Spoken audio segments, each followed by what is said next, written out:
तोहरे से अमीर के गए मैया जी लब सधुआ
तोरा में नहीं बाजे छाओ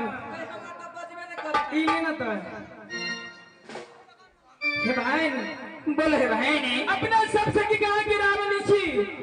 की नाम है काम कोन करी छी सिखे के सुना हे बहन सुन हे बहन सब सखी में जो सबसे बढ़ती है छ तिहे कह के सुनावे आगे तोरा सब के कुछ मालूम नहीं छ हमरा कोनो बात के मालूम नहीं छ ए मनीषा के पूछी ना पूछी देते हैं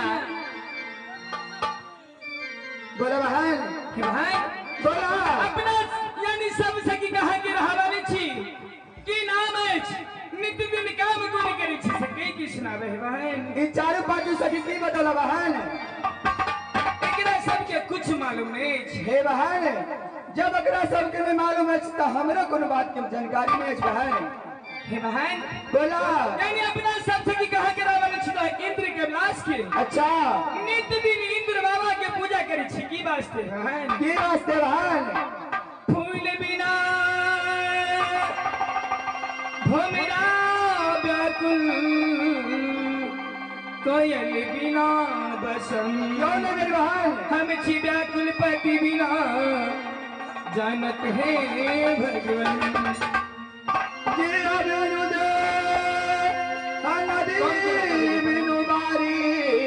वैसे ही नाथ पुरुष नारी हे बहन बोलो बहन अपना सबसे की इंद्रासन से की वास्ते आल छी की वास्ते बहन दिन इंद्र बाबा के पूजा करे छी की वास्ते सुंदर घर दिया सुंदर वर दिया गटुन की वाली के घर त घर पर के होय छै गाय आगे बर नहीं बुझे छी के बर का दिया कहे छी के घर वाला बुझे छी के घरो वाला नहीं बुझे छी के दुल्हा बुझे छी के दुल्हा नहीं बुझे छी बुढ़वा समस्या बुझे छी गे करबो कर दे ले चुबा बुढ़वा से बहन की बाजा से ने त नित्य दिन पूजा करे छी 10 बजे आई 12 बजे ल जाय छी चल ना त चल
लटकी गए हमरा से बेसी मोटा तो तू ही छी की एगो सखी कत गेल कनी खोजी कर तकरे तो हम तके छी के जीव छत नहीं लगल हमरा बुझा दिन जे लागल तकिना अरे ये सपना हां भैया जी काहे तुम लोग इतना चकाती है, बात क्या गए में है? आज जफीगा में हमारे एगो सखी हरा गेले क्या हुआ? एगो सखी हरा गेले छोटकी गुड़िया रानी ओ यानी छटके गुड़िया ने। हाँ इससे पहले मेला भी लगा हुआ था। बस सखी ये मुंह में आयल छलियो खोजो खोजो खोजो। ये सपना आज न कनी आगू अभियो न काम नहीं हो ई छोरी थाक गेलो, देखी ना ही जब बैठ गेलो। आए गए तोरे सना छोरी के कहे की लटकी छोरी अनार के दाना से के कहे खीर खा लो ना तोरे जगह कहे छे कि चुप के पत्नी पातर चोरा के पत्नी के नेहरा के दे दूरा ए कत जाय छी अगे तोरे से बेटी कहे कि बाटी बाटी सात बाटी ए बुढ़वा गल में दांत काट कहे छे कि ए तोरे सन के रहे तो कहे छे कि लाल साड़ी टांगल या साला मन लागल है ना तोरे से बेटी कहे कि नहीं छी दिया भरल छी या से बिया छुछे भरल छी ए आई हे बहन कत जाय छी की कुछ है दोनों कतो झगड़ा बढ़ा दे हे ओके सन के बेटी ले की गल के अपना बाप के गाय में सवेरे ना दिया नहीं दे के आज सुन के छियो की कत जाय छी आए के तू बुझे छी नीति दिन बाबा के पूजा करे छी दार के तू तो बैठ रहली ते हमने जो बाबा तावाला गए बाबा तावा के नहीं छी गए ते तो कहि छी हमने जो बाबा तावाला हे बहन की बाजना बाबा के पूजा के ला संदी के दुल्हा मिले छी अच्छा ते द्वारा बाबा के चलो पूजा करे आएंगे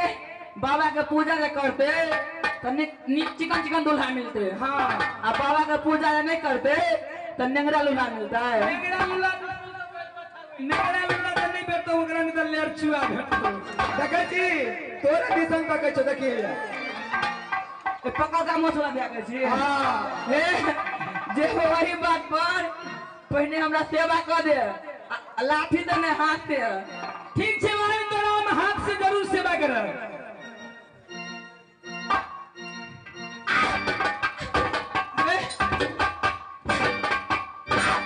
गए बात कर हगनी गए नानी हमर नाना बो जल्दी से चलियो भाई बहिना आहे बाबा बहिना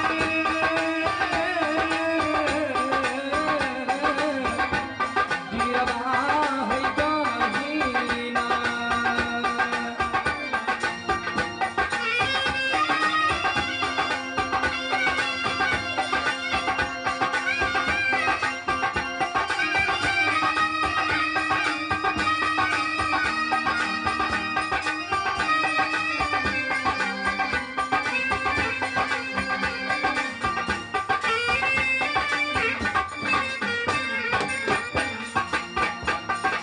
बहिना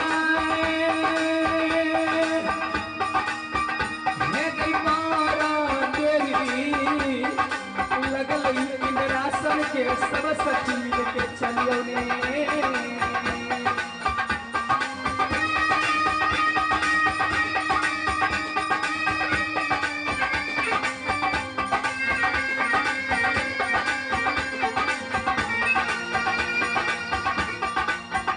देखियो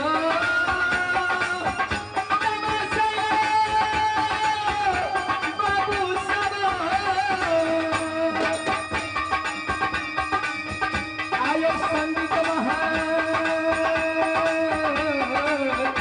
तेरा चौक पथराही से चल के आहा सबके गांव जभी में आई के है लीला रखने छे नैन कुमारी हरा